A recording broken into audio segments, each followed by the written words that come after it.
So we're here to talk through this Pentomino puzzle. It's a style that we didn't actually use during our Pentominoes week, but is a pretty common form of Pentomino puzzle where you're placing these objects in a grid. You've got some things that are canceled out. It's pretty similar to battleships, actually, if you consider the black squares to be like seas and you just have an unusual fleet. And what I mean by that is in a battleships puzzle, we're often looking for spots where either all but one cell must be seas or all but one cell must be shaded as ships. Places like this 9, which actually has just 10 cells in the row, that can be marked as a place we want to narrow our attention to. This 8 column has 9 white cells left, so it basically is a job. We're finding where's the one potential empty cell in this group and the one potential empty cell in that group. And the last 2 digits of immediate interest are those 2 ones. In a battleship's setting, they would specifically tell us that most of this group is a C, but they actually have a more powerful role in a Pentominoes puzzle, and that's because Pentominoes always come as groups of 5, which means that you can try to subdivide the grid thinking of sums of 5 or 10 or 15 and so forth to figure out exactly where, if we have a Pentomino, one of its cells is here, and what is the rest of the weight of the Pentomino? Are there 4 cells to the left, or are there 4 cells to the right? Is it 3 and 1, 2 and 2, 1 and 3? And the way we can look at that is to just sum up clues that we're given. You don't always get all the clues in this puzzle. You do. We have 5 and 8. We have 13 cells from Pentominoes over here. This would be the 14th cell and the 15th cell. And so as long as the Pentomino splits 3, 1, 1, that is to say 3 cells are to the left, they could be in column 1 or column 2. 1 cell is here and 1 cell is in column 4, that there is a way to actually put Pentominoes into these columns to fill it out. Any other division is going to have either something smaller or larger, and the Pentomino needed to be shaded there. We can do a similar count on this side. We get 29 out to this column, which is 5 full Pentominoes and 4 cells of a sixth. This then is going to be the 30th cell, and so the Pentomino here is going to specifically look no cells to the left, 4 cells to the right, and we can do something neat in the grid, which is split it in half right at the start of the puzzle. And so this is the first steps you'll always want to do in puzzles like this when they're well crafted like this one is by hand. You get some pretty fun consequences of this logic that you can play with. There are some other things we should do right now around this clue at least. We can do maybe a little around this clue. This Pentomino is going to start in this column and go right at least 1 cell, so any cell like this or this that can't go to the right is going to be canceled. There's more to say over here. This has to have a stretch of 3 cells in the same row, and they have to be in columns 2, 3, and 4. So the cell can't be this one because it couldn't come to the left. The cell can't be this one, it can't come to the right. The cell can't be this one because it can't be in a row with a 2. Can't be in this one because it can't go to the left. Can't be this one because it can't be in a row with a 2. Can't be in this one because it can't come to the left. It can't be in this one because it can't have a total sum of 2. It has to have a sum of at least 3. So knowing the shape of a Pentomino we're placing and the look of the grid, we can do a lot of clearance over here. Now we'll actually see that if we come back to the rows we've marked to focus our attention on, this 9 now only has 9 cells left. They're all part of Pentominoes. Let's put those in. Whenever I mark anything shaded, I switch to thinking of things I can mark as unusable. What's critical here, there aren't so many things, but while we can take any of these cells up here, there can never be Pentominoes sitting in these diagonal cells. They can't be part of this one, and therefore they can't touch to the existing ones that are shaded. We can look back at this column. There's sort of kind of thinking you often will do in these puzzles, which is I have just one empty square to place. Where is it kind of forced to be? And I want to focus your attention on these 3 cells and say, can those all be parts of Pentominoes?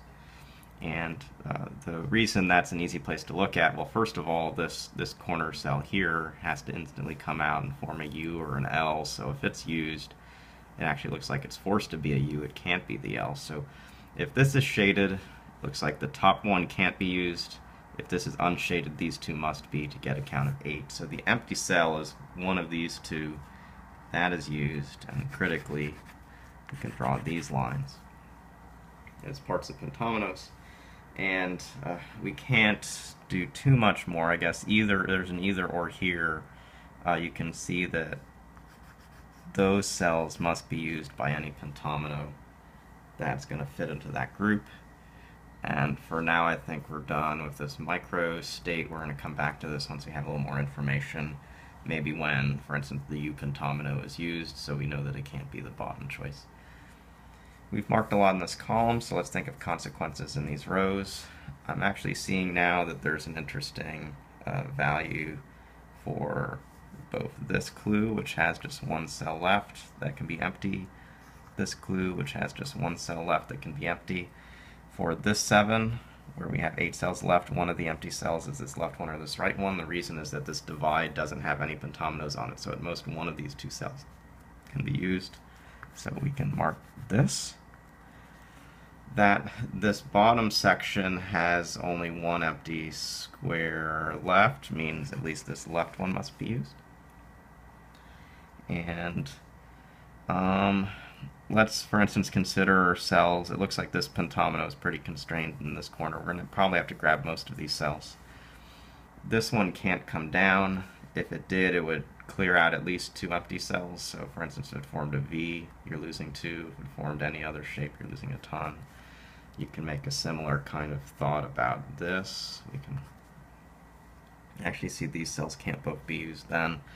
If any of these cells are shaded, certainly these must be shaded. That's not shaded.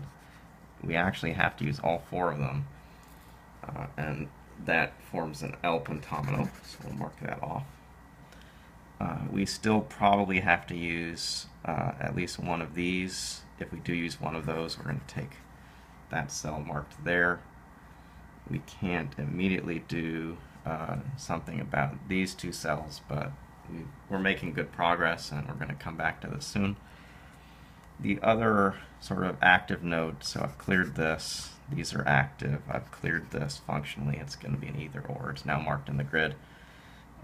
This is still really interesting to work on. This needs to have 3 across, and we had just these spots for it.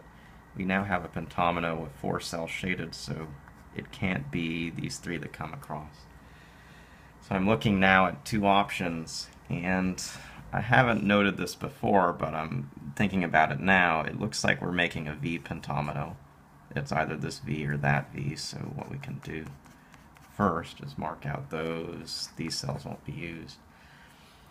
If it's the bottom one, how are we ever going to get 8 cells in this row? We clear out all 3 of these. We have 6 left. It's just not possible. It seems that you can force the V to be up top. And now we actually have a different concern, which is we have 5 plus 1, so there is 1 empty cell left in this row, and there is 1 filled cell left in this row. What kind of shapes are going to work here? For instance, if this is something 4 that comes down, well, now we have a single cell that has to be shaded in the top row, and there are no cells left in row 2 to shade. It seems pretty easy, at least from my experience, to say that the eye has to be straight across in the top row somewhere. I don't know where yet, but I'll mark the 4 cells it has to use. That actually leaves just this 1 escape on the left, so that completes the eye and completes this 2 row. We have a pentomino that's growing in this column. We already have used 3 cells in this column, so while it could take this cell, it has to take these 2. And I'll mark that those aren't usable. This is going to be a Z or a T. Sometimes I'll mark that in. This looks like it's going to be a P or an N. This is going to be an N or a U. That's just for my own sake of keeping track of where I'm at. We have sort of a few different places we can try to look at a time like this, I'll actually do a little more bookkeeping. Those cells aren't usable. I'm actually seeing that with the current state of the puzzle, this column looks like it has 1, 2, 3, 4, 5, 6 cells left that could be parts of things. Those are all specified, so I'll get them in. This 1, 2, we still have lots of choices there, but we can do some more record keeping and essentially mark cells that can't be shaded because they'll have pentominoes touching.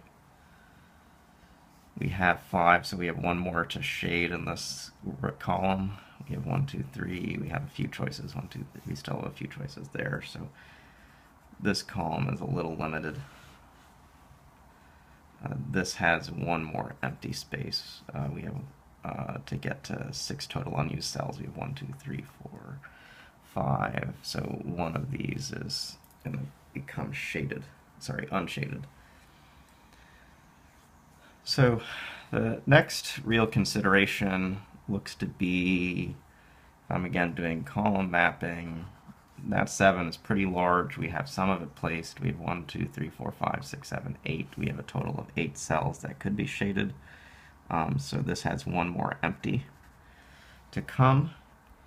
Let's go back to how we've done this before and say, well, where can that empty sit? Well, first, if this is a Z or a T, I guess I failed to mark this before. This cell can't be used in either scenario. That means that the actual look of this column is like this.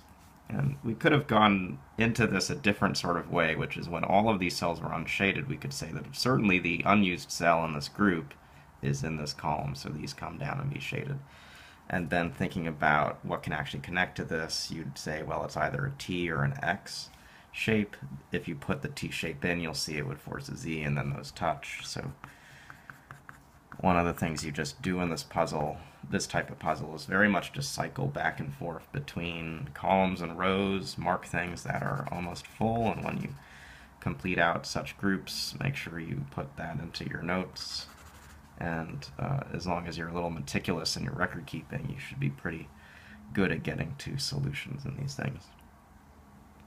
We put in this X, so now we're going to switch. We've been looking at columns, we switch back to rows. We've actually completed this row. So one of these cells is used. We have placed the L, so it's one of these cells is used.